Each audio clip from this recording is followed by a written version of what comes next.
I cannot put it in my head. So yeah, that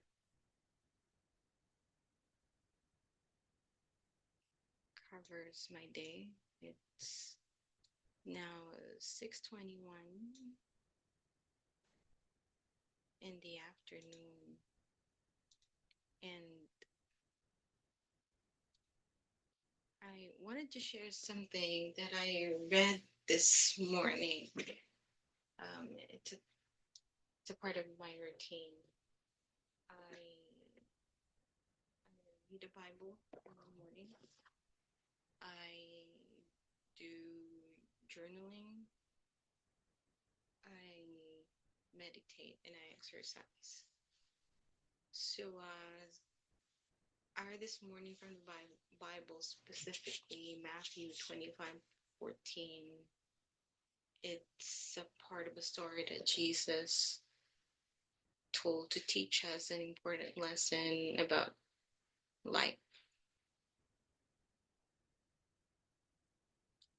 And I had a call with a previous colleague before diving into my morning routine. And he asked me if what is my why.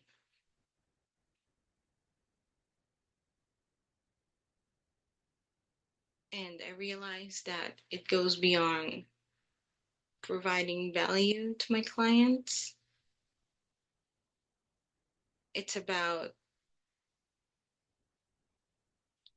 after I read the Bible, it's about utilizing my God given talent for the greater good. So I just want to give you like a story summary of what I read from the Bible.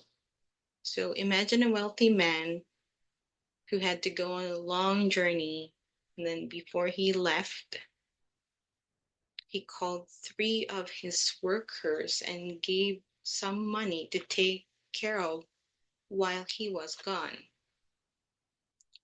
So imagine the money he gave them was called talents back then, but think of it as a large sum of money today. So money is called talent, and then a large sum of money.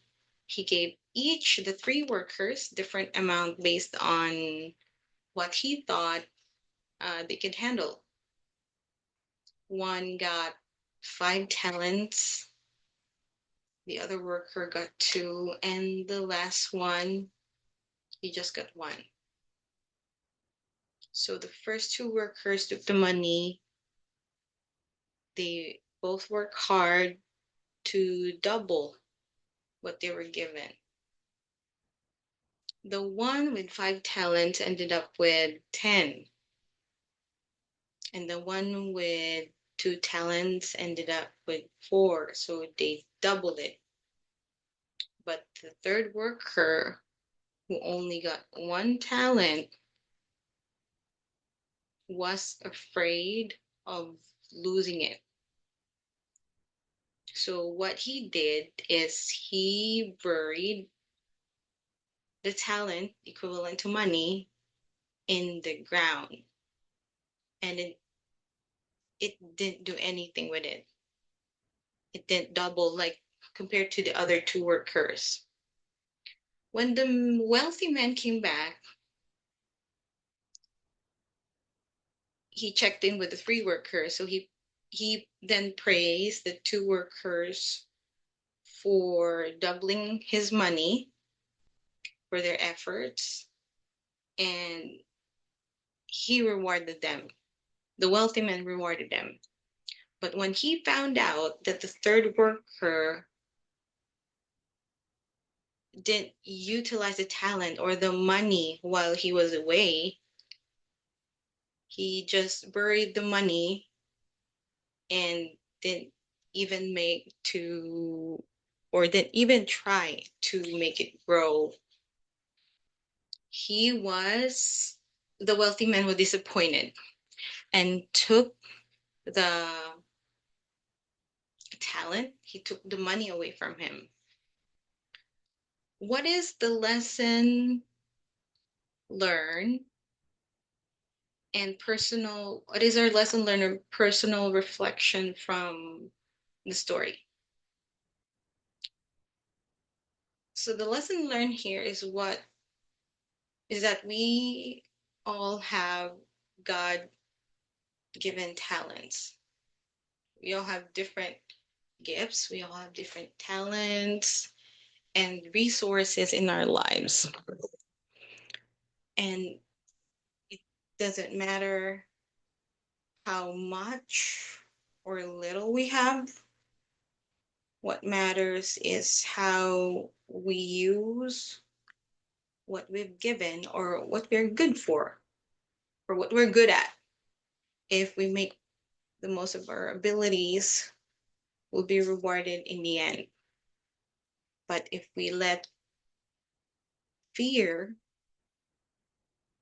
hold us back and don't even try to make use of what God gave us, which is, God gave it our talents, gifts, our abilities, we miss out on the blessings we could have received. For me, this passage, like, it resonates deeply with my own why, as my purpose goes beyond just adding value. It's about using my God-given talent to contribute to a greater good, to give hope to who are less fortunate, and to teach others what I have learned in the past 20 years. I believe that we're most qualified to help the person we used to be. And I've been in that path. It's hard. And I don't want you to go on the same direction as it's going to eat you. Good thing I survived with the help of my husband. That's why I am passionate about empowering others who are on the journey I once walked, and Eric as well once walked. I believe it's what Edmund said, it's the compounding effect. Eric is passing what he had learned in the past, what he dealt with, to provide for our family, and now he is passing all those lessons to me. So whether it's your time, skills, or opportunity, don't let them go to waste. It's not too late. Take action and don't be afraid to put yourself out there. Even small efforts can lead to big rewards.